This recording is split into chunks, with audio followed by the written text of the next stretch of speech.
Welcome guys, this is आज हम बात करने वाले हैं जीएफजी के 4 नवंबर के पीओटीडी के बारे में, जो कि find all the triplet with zero sum. अपन को एक एरे दिया गया है और उसमें क्या गया क्या तुम ऐसे ट्रिपलेट फाइंड करो जिसका सम जीरो हो। तो हमें वो एलिमेंट रिटर्न नहीं करना, मुझे उसका इंडेक्स रिटर्न करना है। जैसे कि यहाँ पे ये देखो, मैं इसको जीरो इंडेक्स मान लेता हूँ, इसको 1, ये 2 मानना क्या होता ही है। अब देखो, मैं कहता हूँ कि 0 + -1, 0 - 1 तो कितना हो जाएगा -1, और यदि प्लस जोड़ दिए तो कितना हो जाएगा। मान लो ये एलिमेंट तो कितना हो जाएगा यहाँ पे एडिशन -1, और यदि मैं इसको जोड़ देता हूँ तो टोटल सम कितना हो जाएगा 0। तो ये कौन सा इंडेक्स है, 0 है, 1 है, 4 है, तो मुझे यही रिटर्न करना है 1 2 4। ये तो एक इंडेक्स हो गया। मान लीजिए ये देखो, यदि मैं और ये देखूँ, यहाँ पे देखूँ -1 है, ये 2 है, तो कितना हुआ प्लस में 1, क्या माइनस में 1 है, नहीं है, तो चलो ये तो नहीं बन सकता जीरो सम। यदि मैं इसको देखूं और इसको देखूं तो क्या हो सकता है, 2 - 3 -1 और +1, तो क्या हो जाएगा 0। तो एक और ट्रिपलेट हमको मिल गया, क्या 2 3 4। तो मुझे एक 2D वेक्टर में इन दोनों को रिटर्न करना है। अब सिंपल सा बात है, करेंगे कैसे।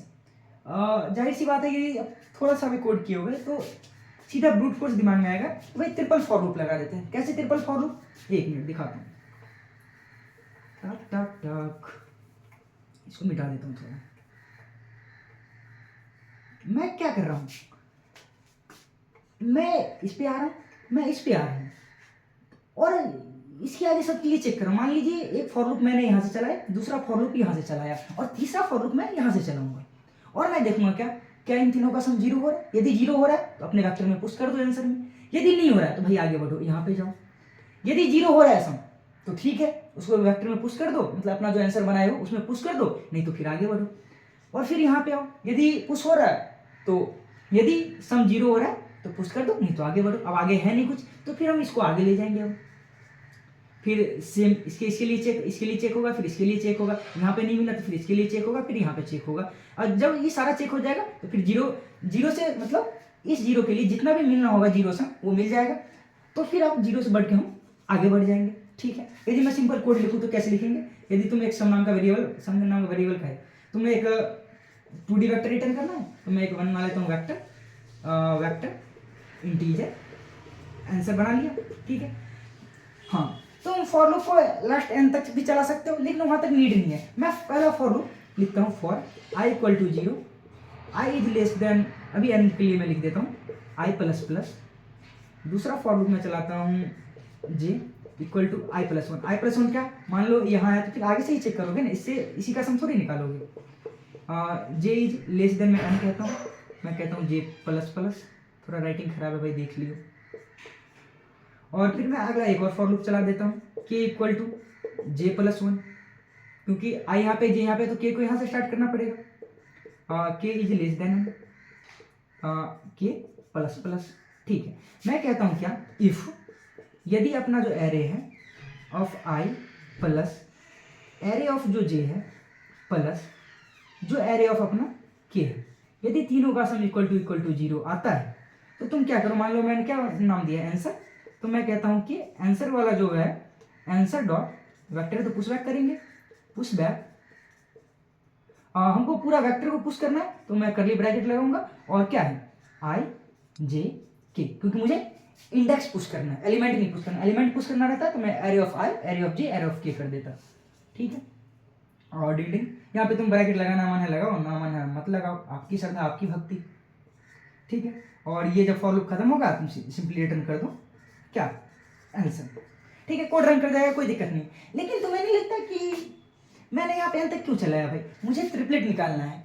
तो पहला फॉर लूप यदि मान लो यहाँ पे आ गया, ये वाला पहला फॉर लूप यहाँ पे आ गया, तो इसके आगे तो ट्रिपलेट मिलने की पॉसिबिलिटी ही नहीं है भाई, तो क्यों चलाना यहाँ तक। मान लीजिए मैं, ये कौन सा इंडेक्स होता है n-1, ये होता है n-2, तो मैं क्या कह सकता हूँ, पहला फॉर लूप को मैं n-2 के पीछे तक चलाऊंगा। जाहिर सी बात है, चलाओगे चल जाएगा, रन कर जाएगा, कोई दिक्कत नहीं, पर क्यों चलाऊं भाई, नीड ही नहीं है, इसके बाद मिलने की तो कोई पॉसिबिलिटी ही नहीं है, क्यों चलाना फालतू का लूप, नहीं चलाऊंगा मैं, तो मैं इसको चलाऊंगा n-2 तक। ये कहाँ तक जाएगा, मान लो ये मतलब पहला ये यहाँ पे है, दूसरा यहाँ पे है, और मान लो i यहाँ पे आ गया, j यहाँ पे आ गया, j यहाँ पे आ गया, तो क्या कभी k मिलेगा, क्योंकि आगे तो कोई एलिमेंट ही नहीं है। तो इसके बाद भी ट्रिपलेट मिलने की पॉसिबिलिटी नहीं है यदि जे यहाँ पे आ गया तो मैं क्या करूँगा, जे को n-1 से पीछे तक चलाऊंगा। तो मैं यहाँ पे लिख देता हूँ n-1। सिंपली ये भी रन करेगा, वो भी रन करेगा, ये भी रन करेगा, कोई दिक्कत नहीं है। यदि मैं टाइम कॉम्प्लेक्सिटी की बात कर लूँ, और यदि ठीक है मैं टाइम कॉम्प्लेक्सिटी की बात करूँ, मैंने ट्रिपल फॉर लूप चलाया है, तो मैं कह सकता हूँ time complexity of n Q हो जाएगा। और यदि मैं स्पेस कॉम्प्लेक्सिटी की बात करूँ, और मैं मानता हूँ कि ये जो आंसर है इसको मैं थोड़ा देर के लिए इग्नोर कर दूँ, तो मैंने कोई एक्स्ट्रा स्पेस यूज किया नहीं, तो मैं कह सकता हूँ कि ओवरऑल टाइम मतलब स्पेस कॉम्प्लेक्सिटी जो होगी सो OF1 हो जाएगी। जाहिर सी बात है, मैं ये जो स्पेस लिया है आंसर को रिटर्न करने के लिए, इसको मैं कंसीडर नहीं कर रहा हूँ, ठीक है। तो space complexity OF1, time complexity of NQ। अब बात आती है, क्या मैं इसको रिड्यूस कर सकता हूँ? देखते हैं, पूरे कर सकते हैं, देखते हैं कैसे।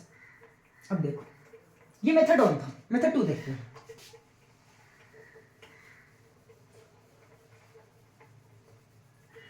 भाई अपने पास एडिटर नहीं है, पहले बता रहा हूँ, सो बिना एडिटिंग के डालूंगा मैं सारा। टाके। अब देखो, यदि तुम देखो तो तुम कर क्या रहे हो, तुम इन दोनों का सम निकाल रहे हो और देख रहे हो क्या किसी और के साथ सम 0 हो रहा है, ठीक है। यही कर रहे हैं ना पूरे में, हम इन दोनों का पहले सम कर रहे हैं और फिर देख रहे हैं किसी के साथ सम 0 हो रहा है कि नहीं हो रहा है। अब मैंने मान लो इन दोनों का सम निकाला, इन दोनों का सम आ गया -1, ठीक। और यदि इस पूरे मतलब इन दोनों के अलावा यदि पूरे वेक्टर में कहीं भी यदि +1 होगा, मतलब अपना सम 0 हो जाएगा, जाहिर सी बात है, ठीक है। मैं मान लो इन दोनों का सम निकालता हूँ, ये 2 और ये क्या था, -3 था, -3। इन दोनों का सम निकालता हूँ, ये भी -1 है, थोड़ा दूसरा ले लेता हूँ, इसको ले लेता हूँ। मैं कहता हूँ क्या 2 1 कितना हो जाएगा, 3 हो जाएगा। मैं कहता हूँ क्या, इन दोनों इंडेक्स को छोड़ के यदि वेक्टर में कहीं भी +3 आया, -3 होगा तो अपना, यदि -3 हो जाएगा तो अपना सम 0 हो जाएगा। तो क्या वो एक पॉसिबिलिटी हो सकती है? हो सकती है। तो मैं क्या करूँगा भैया, मैं क्या चेक करूँ, पहले 2 का सम निकाल रहा हूँ और क्या कर रहा हूँ, चेक कर रहा हूँ कि क्या अपने जो वेक्टर है उसमें कोई ऐसा एलिमेंट है जो मान लो ये +3 में है तो ये -3 में हो।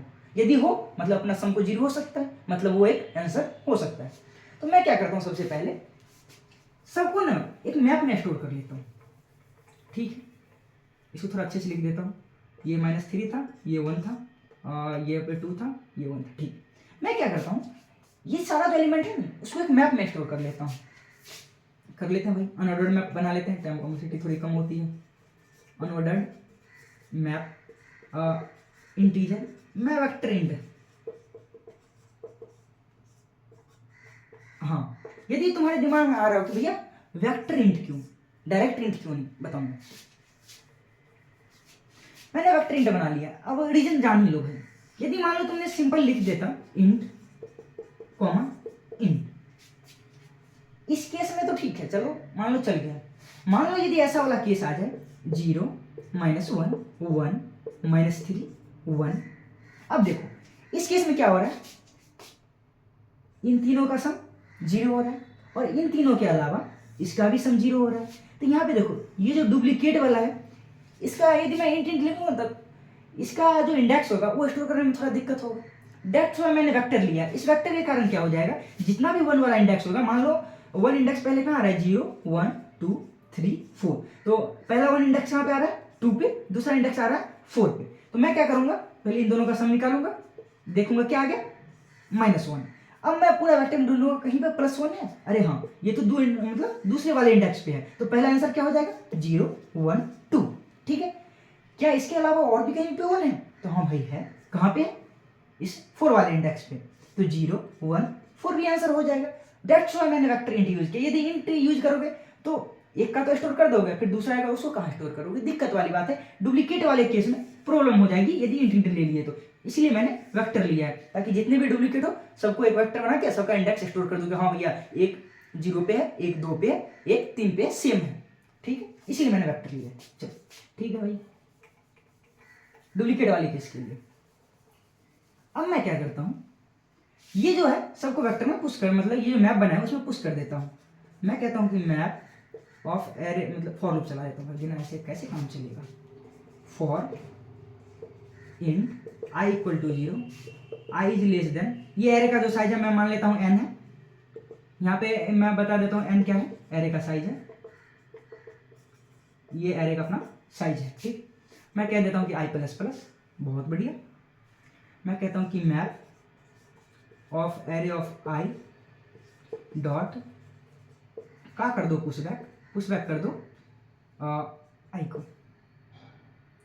ठीक है, अब मान लो यदि 1 आया 0 पे तो 0 को भी पुश कर देगा, यदि 2 पे आया तो 2 को पुश कर देगा, क्योंकि एक वेक्टर बना रखा हूं। तो मान लो 1 पहले आएगा 0 पे तो 0 को भी पुश कर देगा वेक्टर में, 1 आया तो 1 को, 2 आया तो 2 को, सबको पुश कर देगा। ठीक है, हमने क्या बोला था, हम 2 का सम निकालेंगे और देखेंगे क्या अपने, अब मैंने सबको मैप में स्टोर कर लिया, देखूंगा क्या इसका निगेटिव या पॉजिटिव। यदि मान लो -2 आया तो मैं चेक करूंगा क्या अपने मैप में +2 है। ठीक है, और यदि +2 आया तो मैं अपने मैप में चेक करूंगा क्या -2 है। यदि है मतलब वो जो इंडेक्स है वो आंसर है, नहीं तो नहीं है, सीधी बात। चलो ठीक है, अब देखो मुझे 2 का सम निकालना है, चलो 2 फॉर लूप चला लेते हैं प्यार से हम। इन आई इक्वल टू 0, आई थोड़ा जगह हमको चाहिए, थोड़ा ऊपर लिखना पड़ेगा गाइज, अपन को जगह चाहिए। For int i equal to 0, i is less than n i plus plus, बहुत बढ़िया बहुत बढ़िया। मैं कहता हूँ कि for int j equal to i plus 1, j is less than n j plus plus. यहाँ पर -1 तक भी चलाओ तो फर्क नहीं पड़ता यहाँ पर, क्योंकि मान लो यहाँ पे आई पहुंच गया तो आगे तो जे है ही नहीं, तो यहाँ पे यदि मैं -1 के लिए भी चलाऊँ तो फर्क नहीं पड़ेगा, लेकिन चला देते हैं क्या ही फर्क पड़ता है। मैं कहता हूँ कि सम, यहाँ पे अपना इंट डिक्लेयर कर लेना। मैं कहता हूँ क्या, array of I plus array of J. ठीक है, मान लो इन दोनों का सम आया क्या, मान लो ये देखो, ये 0 ये 1 है, आई को मैंने 0 से स्टार्ट किया, जे को यहाँ से, तो इन दोनों का सम क्या आएगा -1। तो मैं अपने मैप में क्या चेक करूंगा, क्या कहीं पे +1 है, इन दोनों इंडेक्स को छोड़ के क्या कहीं पे +1 है। यदि है तो अपना आंसर वही होगा। तो मैं क्या करता हूं, मान लीजिए यहाँ पे प्लस आया तो मुझे क्या सर्च करना है, माइनस। यदि माइनस आया तो क्या सर्च करना है, प्लस। तो मैं इसमें -1 से मल्टीप्लाई कर देता हूँ, -1 से मल्टीप्लाई करना देता हूँ। इससे क्या होगा, मान लीजिए यहाँ पे -2 आया सम करके, तो -2 मल्टीप्लाई बाय -1 क्या हो जाएगा, +2। तो मुझे इसी सम को ढूंढना है, क्या ये वाला जो सम आया है अपने मैप में है, यदि है तो वो रिटर्न कर दो। मान लो यदि +2 आया तो माइनस से मल्टीप्लाई हो क्या हो जाएगा, -2। तो अपने मैप में यही सम ढूंढ लूंगा, क्या -2 है, यदि -2 होगा तो अपना आंसर हो जाएगा। ठीक है, समझ में आ रही है -1 क्यों किया। ठीक, अब देखो मैं कहूंगा भैया, ठीक है, अब मैं पूरे मैप पे इटरेट कर लेता हूँ। इफ फॉर लूप चला लेता हूँ, फॉर लूप अपना ऑटो डाल देता हूँ कि मैप ऑफ सम। मैं कहता हूँ कि if k is less than i, ये क्यों किया हूँ बताऊंगा, k is less than i, तो आंसर में पुश कर दो, आंसर डॉट पुश बैक क्या कर दो, हम वेक्टर को पुश कर रहे हैं तो कर्ली ब्रैकेट का यहाँ पे यूज कर रहा हूँ। पहले मैं k को पुश कर देता हूँ, फिर i को पुश कर देता हूँ, फिर j को पुश कर देता हूँ। ठीक है, अब सिंपली ये सब करने के बाद जो होगा अपना रिटर्न तुम आंसर कर देना। ब्रैकेट देख लेना कहाँ पे क्लोजिंग ब्रैकेट सही से लगाना, और मैं रिटर्न कर देता हूँ आंसर। अब देखो तुम कहोगे भैया ये सब तो ठीक है, पर आपने ये क्यों किया। ठीक है, अब देखो बात ऐसी है कि मान लो जगह नहीं है भाई, जगह थोड़ा बनाते हैं इधर। ठीक है, मैं कहता हूं क्या 0 है, -1 है, एक और 1 ले लेता हूं, एक 2 ले लेता हूं, -3 ले लेता हूं, 1 ले लेता हूं। अब देखो यदि तुम यहाँ पे 0 से स्टार्ट करोगे कोई फर्क नहीं पड़ता है, तुम यहाँ पे 1 से भी स्टार्ट कर सकते हो, क्योंकि मैंने यहाँ पे ये कंडीशन लगा दिया है। यदि 0 से स्टार्ट करूंगा तो कभी तो ये कंडीशन ट्रू होगा ही नहीं, यहाँ पे तुम 1 भी लिख सकते हो, लेकिन 0 भी लिखो तो कोई दिक्कत है नहीं। ठीक है, अब देखो मैंने ये क्यों लगाया है, यदि तुम मान लो सीधा सम निकाला और चेक कर रहा है मैप में क्या कहीं पे इसका मतलब अपोजिट है, यदि सम 2 आया है तो माइनस के मल्टीप्लाई करने के बाद ये क्या आ जाएगा, -2। यदि चेक करो कि -2 है या नहीं है तो दिक्कत हो जाएगा। अब देखो यहाँ पे तुमने चेक किया क्या, इन दोनों को मल्टीप्लाई किया, क्या आया आंसर, -1। तुम चेक करोगे +1 के लिए, तो ये देखो यहाँ पे +1 मिला, और तुम क्या करोगे, ये 0 1 2 ये रिटर्न कर दो, 0 1 2 आंसर में पुश कर दो। ठीक है, थोड़ी देर बाद फॉर लूप क्या होगा, आगे बढ़ेगा। फॉर लूप यहाँ पे आएगा और एक यहाँ पे आएगा, ठीक है। अब देखो इन दोनों का सम क्या है, 0 है। अब 0 मल्टीप्लाई माइनस से माइनस करोगे तो फिर भी तो 0 ही है। अब ये फिर मैप में चेक करेगा कि अपने मैप में 0 है। यदि तुम दोबारा से पूरा आइटरेट करोगे तो हाँ भाई 0 तो है, तो ये फिर क्या पुश कर देगा, 0 1 2। तो देख रहे हो, यदि हम पूरे पे आइटरेट करने लग जाए तो अपने को डुप्लीकेट हो जाएगा, बाद में इसको हैंडल करना पड़ेगा अपन को। तो उससे अच्छा क्या है, मैंने एक कंडीशन लगा दिया कि भैया यदि जो के है, यदि अपना ये आई इंडेक्स से छोटा है तो उसको पुश करो, पहले के को पुश करना क्योंकि सीरियल वाइज पुश करने लगते हैं, आई को पुश कर दो, जे को पुश कर दो। अब देखो ड्राई रन थोड़ा कर लेते हैं, जगह नहीं है कोई ना। देखो देखो आई को यदि मैं 0 से स्टार्ट करूं तो के तो कभी लेस देन होगा ही नहीं आई से, तो मैं आई को करता हूं 1 से स्टार्ट। यहाँ पे तुम 0 लिखो फिर भी फर्क नहीं पड़ता, 1 लिखो फिर भी फर्क नहीं पड़ता, ठीक है। अब मैंने आई को 1 से स्टार्ट किया है, ठीक है। आज जे को यहां से स्टार्ट किया है, जे इक्वल टू आई प्लस 1 था, कहाँ गया ये, जे इक्वल टू आई प्लस 1 है, ठीक। इन दोनों का सम क्या आ जाएगा, -1 + 2, तो आ जाएगा आंसर +1। बहुत बढ़िया बात। मैं अब मैप में चेक करूंगा कि मैप ऑफ 1, मैप ऑफ 1 कहां पे था, 0, मैं इसको 0 इंडेक्स मान लेता हूं, 1 2 3 4, मैप ऑफ इंडेक्स यहाँ पे 4 पे है, ठीक है। तो यहाँ पे के पे आएगा 4, क्या 4 लेस देन आई है, आई कितना है 1 नहीं है भाई, तो हम इसको पुश नहीं करेंगे, ठीक है। चल अब तुम्हारे दिमाग में एक आएगा, एक मतलब हो सकता है कि भैया मान लीजिए यहाँ पे ये 1 है, ये -1 रहता, हो सकता है तुम्हारे दिमाग में आए, ये 1 है, ये -2 है, ठीक है। इन दोनों का सम आ जाएगा क्या, -1, और आपने चेक किया है -1 आ जाएगा, और यहाँ पे मैंने माइनस से मल्टीप्लाई कर दिया क्योंकि -1 आया, हमको क्या ढूंढना है, +1 है कि नहीं है। तो मैं मैप ऑफ 1 ढूंढूंगा, मैप ऑफ 1 कहाँ पे है, 4th इंडेक्स पे है, ठीक है। क्या 4 इंडेक्स आई से छोटा है, आई कितना है 1 नहीं, तो भैया ये तो हम पुश नहीं करेंगे, ठीक है। तो भैया पर ये तो आंसर है 1 2 4, एक आंसर तो हो सकता है क्योंकि भैया ये तो हमने पुश किया ही नहीं, ठीक। देखो भाई यदि तुम पूरा ड्राई रन करो ना, तुम उसको पुश करोगे, कैसे पुश करोगे से देखो। अब देखो आई यहाँ पे चेक किया, इसको चेक किया, इसको चेक किया, इसको किया, ठीक है। अब मान लो आई यहां से बढ़ के यहाँ पे आया, ठीक है, और देखो आई यहां से बढ़ के मान लो 0 1 1 के बाद 2 पे आया, और जे कहां से, इसको अरे इसको मैंने 1 कर दिया था, छोड़ो इसको 0 ही रखने दे, ये तो मतलब मैप में पुश करे थे, इसको 1 करते हैं, ठीक है। अब देखो जे 1 से बढ़ के आएगा, आई को 1 से बढ़ के आएगा कहां पे, 2 पे, और जे कहां से स्टार्ट किया हूं, आई +1 यहां से, तो जे पहले इसके लिए चलेगा, ठीक है, और फिर इसके लिए चलेगा। अब इसके लिए चले तो क्या होगा, -1 -2 +1, क्या आंसर आएगा, -1 आया, दोनों का सम करके तो हमको क्या ढूंढना है, +1, तो मल्टीप्लाई बाय -1 किए थे तो ये क्या हो जाएगा +1। अब देखो मैप ऑफ +1 कहां पे है, इस आई पे 1 पे है, क्योंकि इंडेक्स में ये भी पुश रहेगा, क्योंकि देखो मैंने सबको पुश किया था, तो जगह की कमी के कारण ये मैंने मैप में क्या किया था, वेक्टर पुश किया था। अब देखो इस डुप्लीकेट वाले केस में क्या होगा, 1 के लिए ये 1 भी रहेगा और ये 4 भी रहेगा, और मैं यहाँ पे फॉर लूप चलाया हूं, तो फॉर लूप पहले के में क्या आ जाएगा 1 आएगा, तो क्या 1 इज लेस देन आई है, आई कहां पे 2 पे, तो हाँ भैया लेस देन है, तो पहले के को पुश करो, के क्या है 1, फिर आई कहां पे है 2 पे, जे कहां पे है 4 इंडेक्स पे, तो क्या ये पुश हो गए, हाँ। अब फिर अगले इंडेक्स के लिए चेक करेगा 4, क्या 4 लेस देन 2 है, नहीं है, तो इसको पुश नहीं करेगा। तो देखो ये तुम जो कंडीशन कह रहे थे भैया ये तो फेल हो गया, पुश किया कि नहीं किया, ठीक है। सो आई थिंक अब तो कुछ नहीं बचना चाहिए,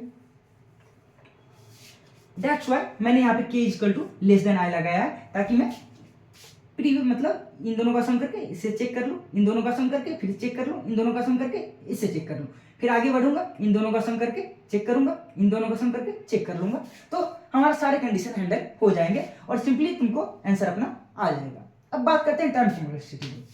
यदि मैं वर्स्ट केस की बात करूं तो टाइम कॉम्प्लेक्सिटी यहाँ भी यदि वर्स्ट केस की बात करूं तो OF NQ होगा, क्योंकि मैं एक वेक्टर पुश कर रहा हूं, मानो सारा डुप्लीकेट ही है, तो ये भी एन टाइम चला, ये मतलब ये भी एन टाइम चला, ये भी एन टाइम चला और ये भी एन टाइम चला, तो वर्स्ट केस में तो वो time complexity of n q है। लेकिन यदि मैं बेस्ट केस की बात करूँ, मान लो डुप्लीकेट नहीं है, तो इस केस में time complexity O F n square हो जाएगी। ठीक है, जाहिर सी बात है। लेकिन यदि वर्स्ट केस मान के चलो तो ओ एफ एन क्यू ही होगी टाइम कॉम्प्लेक्सिटी, और यदि मैं स्पेस कॉम्प्लेक्सिटी की बात करूँ तो ये ओ एफ एन स्क्वायर हो जाएगी, क्योंकि अनऑर्डर मैप यूज किया और उसमें एक वेक्टर यूज किया हूँ, तो ओ एफ एन स्क्वायर मान सकते हैं। ठीक, सो यदि लेकिन बेस्ट केस यदि मैं देखूँ तो ओ एफ एन स्क्वायर हो जाएगा। सो ये भी एक अप्रोच हो सकता है। That's all guys, thank you.